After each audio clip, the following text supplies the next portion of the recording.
Hello बच्चों, let's see to this question. इस question में हमारे पास गिवन है for which orbital in the helium positive charge, this is helium cation ion, okay, the circumference is 26.5 angstrom. तो हमारे पास यहाँ पे क्या करना है, तो हमारे पास हमें ये पता है कि जो हमारा हीलियम आयन है it behaves exactly like hydrogen atom.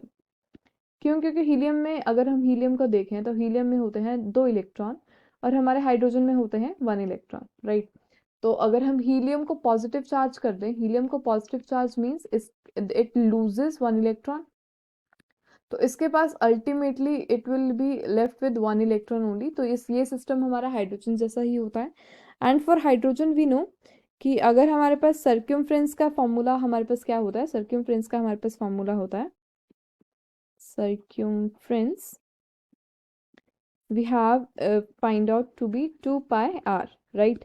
तो हम, अगर हमारे पास ये गिवन है 26.5 एंगस्ट्रॉम, तो अगर हम इसको इक्वेट करें 2 pi r is equals to 26.5 angstrom, तो ये आएगा कुछ हमारे पास r की वैल्यू हम लिख सकते हैं 26.5 इंटू 7/2 इंटू 22, राइट।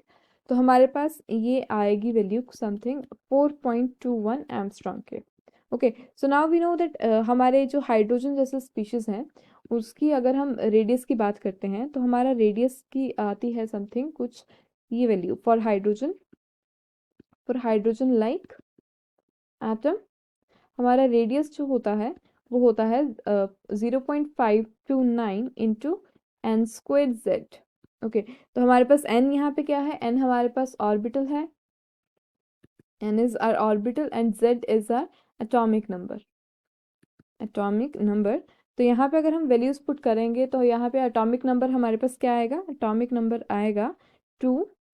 अगर हम हीलियम के केस में देखते हैं 2 इलेक्ट्रॉन्स तो 2 एटॉमिक नंबर, और यहाँ पे हमने n की वैल्यू फाइंड आउट करनी है, राइट। ओके, तो यहाँ पे हमारे पास क्या गिवन है, यहाँ पे हमारे पास रेडियस है, रेडियस की वैल्यू हमने अभी अभी निकाली है, तो 4.21 angstrom is equals to 0.529 into n square, और यहाँ पे z की वैल्यू हमारे पास 2 है, तो इसको पुट करेंगे तो हमारा एन स्क्वायर आएगा। Okay, n square is equals to 4.21 into 2, और ये आएगा 0.529 विच approximately if we solve it will come out to be 16। तो हमारे पास जो n स्क्वायर है दिस विल बी 16, एंड अगर हम n square is equal to 4 square करें तो ये square square cancel out, and which will say that n is equal to 4। तो यहाँ पे ऑर्बिटल कौन सा होगा, it is the fourth orbital, so which says a C option will be the correct option।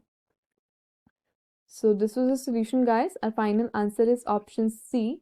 I hope you understand the concept. Thank you।